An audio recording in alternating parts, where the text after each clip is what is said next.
حضرت کو بڑی فکر لاحق ہو گئی کہ میرے بیٹوں کے یہاں کوئی بیٹا اگر نہیں ہوگا تو میرا خاندان آگے کیسے بڑھے گا؟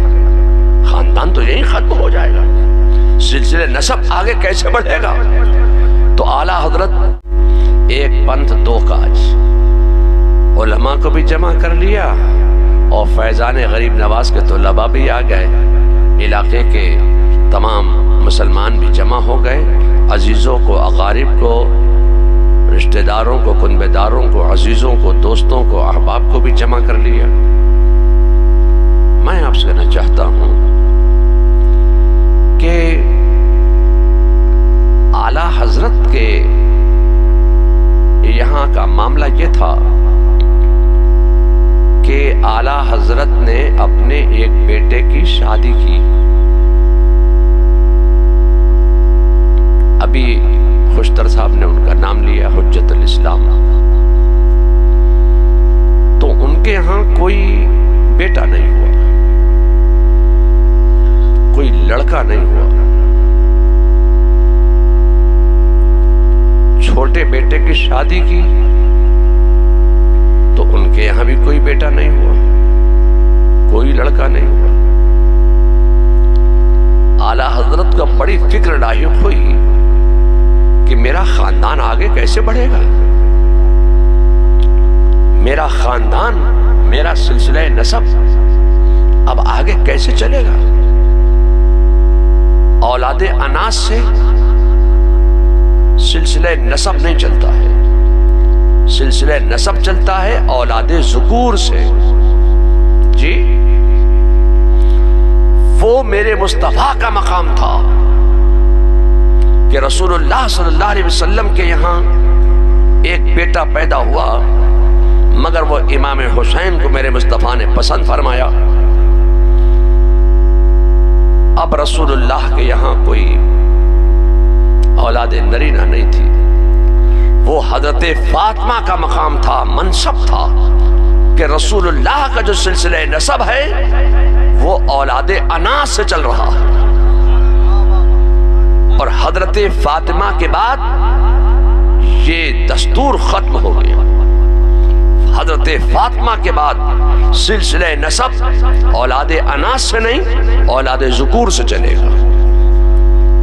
آج تک آپ حضرت فاطمہ کے بعد دیکھ لیجئے، جتنا بھی سلسلہ نسب چل رہا ہے وہ اولاد ذکور سے چل رہا ہے۔ اب اعلیٰ حضرت کو بڑی فکر لاحق ہو گئی کہ میرے بیٹوں کے یہاں کوئی بیٹا اگر نہیں ہوگا تو میرا خاندان آگے کیسے بڑھے گا؟ خاندان تو یہیں ختم ہو جائے گا، سلسلہ نسب آگے کیسے بڑھے گا؟ تو اعلیٰ حضرت کسی ڈاکٹر کے پاس نہیں گئے، کسی حکیم کے پاس نہیں گئے، کسی معالج کے پاس نہیں گئے، کسی طبیب کے پاس نہیں گئے، کسی ڈاکٹر کے پاس نہیں گئے، کسی تانترک کے پاس نہیں گئے، کسی شعبد عباس کے پاس نہیں گئے۔ گئے تو کہاں گئے؟ بارگاہ رسالت میں گئے، اور بارگاہ رسالت میں اعلیٰ حضرت نے ایک نعت لکھی، بڑی لمبی چوڑی نعت۔ اس نعت کا مقطع سنو، اس نعت کا مقطع کیا ہے؟ اس نعت رسول کا مقطع ہے کہ صبا وہ چلے کہ باغ پھلے، پھول وہ کھلے کہ دن ہو پھلے، لوا کے تلے ثنا میں کھلے، رضا کی زبان تمہارے لیے۔